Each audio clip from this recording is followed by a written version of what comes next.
জয় জয় শ্রীরাম। তো বন্ধুরা, আপনাদের আজকে দেখাতে যাচ্ছি। দেখুন, এখানে হচ্ছে রাম মন্দিরের আমন্ত্রণ পত্র এসছে। আর এই যে প্যাকেটে দেখছেন, মানে এখানে কিছু পরমান্ন বানানোর জন্য, যেটা 22 তারিখ রাম মন্দিরের প্রাণ প্রতিষ্ঠা যে উৎসব হবে অযোধ্যা রাম মন্দিরে, সেই দিন প্রত্যেকের বাড়িতে একটা পরমান্ন বানিয়ে নিজেদের মন্দিরে পরমান্ন দেওয়ার জন্যে ওনারা এইটা দিয়ে গেছেন। আর সঙ্গে একটা রাম মন্দিরের একটা ছবি, আর সঙ্গে হচ্ছে আমন্ত্রণ পত্র। এই যে এটা হচ্ছে আমন্ত্রণ পত্র। তো এখানে আমন্ত্রণ পত্রে কি লিখেছে আমি জাস্ট আপনাদেরকে একটু পড়ে শোনাচ্ছি। জয় শ্রীরাম। বিশ্বব্যাপী রাম ভক্তদের নিকট নিবেদন। পরমাত্মীয় মাতা ভগ্নী ও ভাতৃবৃন্দ, আসন্ন পৌষ শুক্ল দ্বাদশী শুভ দিনে বিক্রম সংবৎ 2080 সোমবার 22 জানুয়ারি 2024 শ্রীরাম জন্মভূমিতে নির্মীয়মান নতুন মন্দিরের গর্ভগৃহ ভগবান শ্রীরামের বাল্য রূপে নতুন বিগ্রহের প্রাণ প্রতিষ্ঠা হবে। এই উপলক্ষে অযোধ্যায় অভূতপূর্ব আনন্দের পরিবেশ সৃষ্টি হবে। আপনারাও প্রাণ প্রতিষ্ঠার দিনে সকাল 11টা থেকে দুপুর 1টার মধ্যে নিজেদের গ্রাম, পাড়া, বসতি কোনো মন্দিরের আশেপাশে রাম ভক্তদের একত্রিত করে ভজন কীর্তন করুন।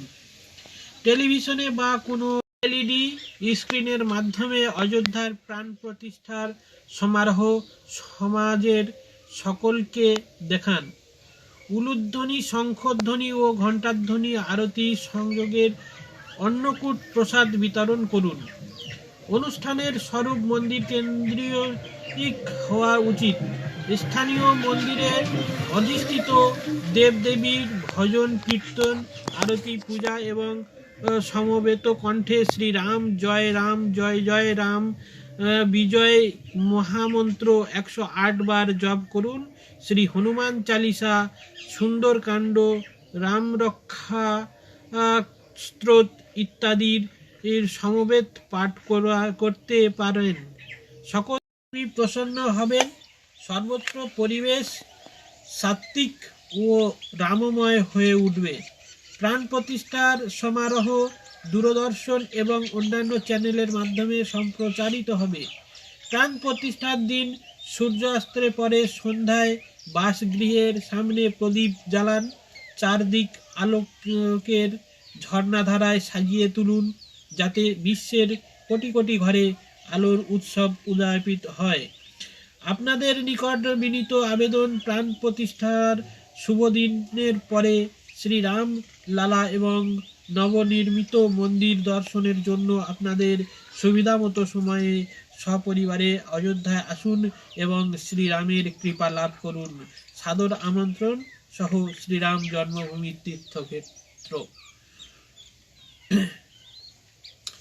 এরপরে এখানে রাম মন্দিরের সম্পর্কে কিছু বিবরণ দেওয়া আছে, যেটা আমি আপনাদেরকে পড়ে শোনাবো। মানে রাম মন্দির কিভাবে নির্মাণ হয়েছে, কোন কোন জায়গায় কি প্রতিষ্ঠিত হবে, সেটা আপনাদেরকে এখানে বিবরণ দিয়ে দিয়েছে দ্বিতীয় পাঠে। এই দ্বিতীয় পাঠটা আমি আপনাদেরকে পড়ে শোনাবো এখন। আপনারা শুনুন, শুনলে অবশ্যই বুঝতে পারবেন। শ্রীরাম জন্মভূমি মন্দিরের বিশদ বিবরণ। ঐতিহ্যব্যাপী নগর শৈলীতে নির্মিত মন্দির।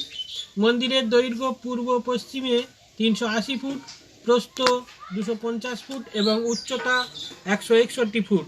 তিনতলা মন্দির, প্রতিটি তলায় উচ্চতা 20 ফুট। মোট 392টি স্তম্ভ, 44টি দরজা। ভূগর্ভ গর্ভগৃহ, ভগবান শ্রীরামের বাল্যরূপের বিগ্রহ শ্রীরামলালা। প্রথম তলার গর্ভগৃহ শ্রীরাম প্রাঙ্গণ। মোট 5টি মণ্ডপ, নৃত্য মণ্ডপ, রঙ্গমণ্ডপ, গৃহমণ্ডপ, সভা মণ্ডপ, প্রার্থনা মণ্ডপ, কীর্তন মণ্ডপ। স্তম্ভ এবং প্রাচীরের দেব দেবীর মূর্তি। পূর্ব দিক থেকে 32টি সিঁড়ি, উচ্চতা 16.5 ফুট পেরিয়ে সিংহদ্বার হয়ে মন্দিরে প্রবেশ করতে হবে। দিব্যাঙ্গ এবং প্রবীণদের জন্য র্যাম্প এবং লিফটের ব্যবস্থা। চারিদিকের আয়তনের প্রাচীর দৈর্ঘ্য 732 মিটার, প্রস্থ 4.25 মিটার। প্রাচীরের 4 কোণে 4টি মন্দির, ভগবান সূর্য, শঙ্কর, গণপতি দেবী, ভগবতী। প্রাচীরের দক্ষিণ দিকে হনুমান এবং উত্তর দিকে অন্নপূর্ণা মাতার মন্দির। শ্রীরাম জন্মভূমি মন্দির প্রাঙ্গণের প্রস্তাবিত অনন্য মন্দির মহর্ষি বাল্মীকি, মহর্ষি বৈশিষ্ট্য, মহর্ষি বিশ্বামিত্র, মহর্ষি অগস্ত্য, নিষাদরাজ গুহক, মাতা শবরী এবং দেবী অহল্যা। দক্ষিণ পশ্চিম অংশে নবরত্ন, কুবের লীলা উপর অবস্থিত শিব মন্দিরের সংস্করণ এবং রাম ভক্ত জটায়ুর রাজের মূর্তি স্থাপিত। এটাই হচ্ছে রাম মন্দিরের বিবরণ এবং বৈশিষ্ট্য। তো আপনারা সবাই মন খুলে বলুন, জয় জয় শ্রীরাম, জয় সিয়ারাম, জয় সিয়ারাম, জয় সিয়ারাম।